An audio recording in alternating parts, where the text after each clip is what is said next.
A wise man once said, there's a hero in all of us. Alright, so it wasn't really a wise man, it was Spider-Man. But he hooked up with Kirsten Dunst, so I guess he was doing something right. And again, Spider-Man never had to deal with alien warlords who are for some reason British. He just had pointy nipples to deal with. And I will empower you to be wardens of Simulation 31. You will have one purpose: torment the President of the United States.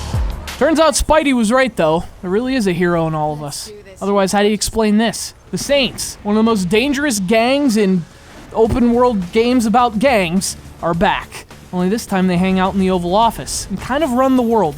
So when aliens come down and f*** up the White House lawn, well, they're understandably pissed. I mean, that's what happens when you go legit. You worry about landscaping.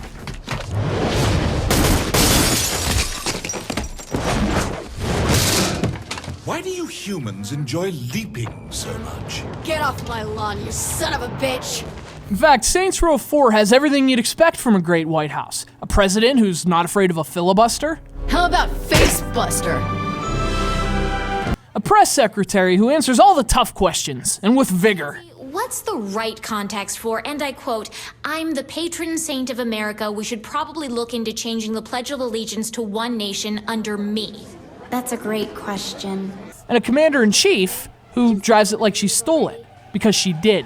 Also, it wouldn't be the West Wing without a little walk and talk, Josh Lyman style. So you agree you have a problem? Nope, you do. You're the communications director. Fix this. Can you give me 100% employment? No. Will you get married? No. Then I think we're in trouble. King, can you have this naysayer assassinated? Not when you say it publicly. And for me, that's what makes Saints Row 4 such an incredibly entertaining experience. This game parodies everything, from TV shows and politics to American culture, present and past. And all this provides a surprisingly smart backdrop for a game that also embraces the absurdity of gaming. Hey, want your president to look the part? Make sure you give her a nice pair of gloves, then go blow some shit up.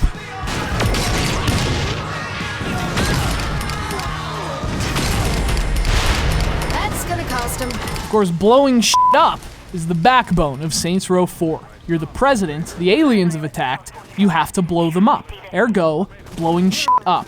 This is an open world action game that is, at least structurally, what you'd expect. Run around, steal cars, accept missions, take side quests, upgrade and level up. But it's the absolutely ridiculous way the game approaches those things. That's what makes Saints Row 4 so much fun. I mean, why shoot for realism when you could shoot aliens in the face? And actually, that's another one of the elements that makes the game stand out. I mean, Saints Row 4 is like GTA, but with a heavy dose of Infamous. See, much of the game takes place in this alien simulation world. So things like gravity and physics, they don't exactly apply. At least, not after you've gotten a couple superpowers. You can run like the Flash, climb up skyscrapers like Spider-Man, but you're kind of like this superhero. This completely naked superhero. Eventually, you become pretty much unstoppable, to the point where it's like, I mean, why even bother with some of the weapon upgrades? You don't even need them. But you know, this isn't really a game about balance or challenge. It gives you all these powers because all these powers are fun. I mean, so what if you feel like an overpowered badass? God damn it, you're the president of the United States, and you have a tremendous rack. You are an overpowered badass.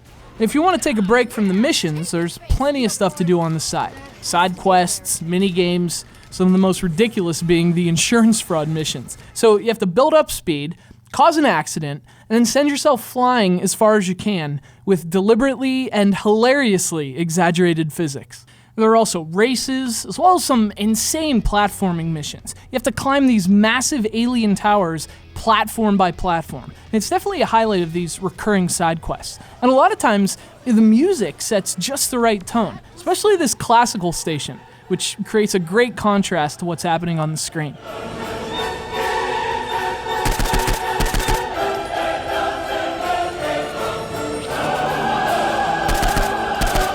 Now, as far as drawbacks go, well, the game doesn't look all that great, and at times there are some glitches in the animations.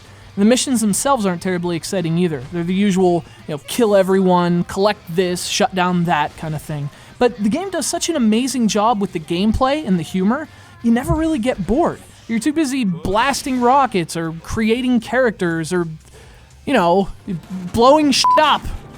No, seriously, you blow up a lot of shit in this game.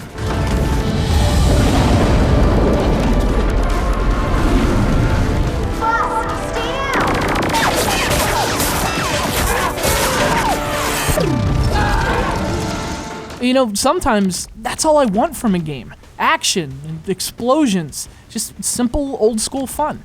It's kind of a retro approach, isn't it? And actually, Saints Row 4 is sort of just a retro game in modern clothing. That is, when it wears clothing. Thank you. I mean it. You're not wearing pants. This just got weird. Hey, weird, awesome, naked, whatever. In Saints Row 4, it's all the same to me.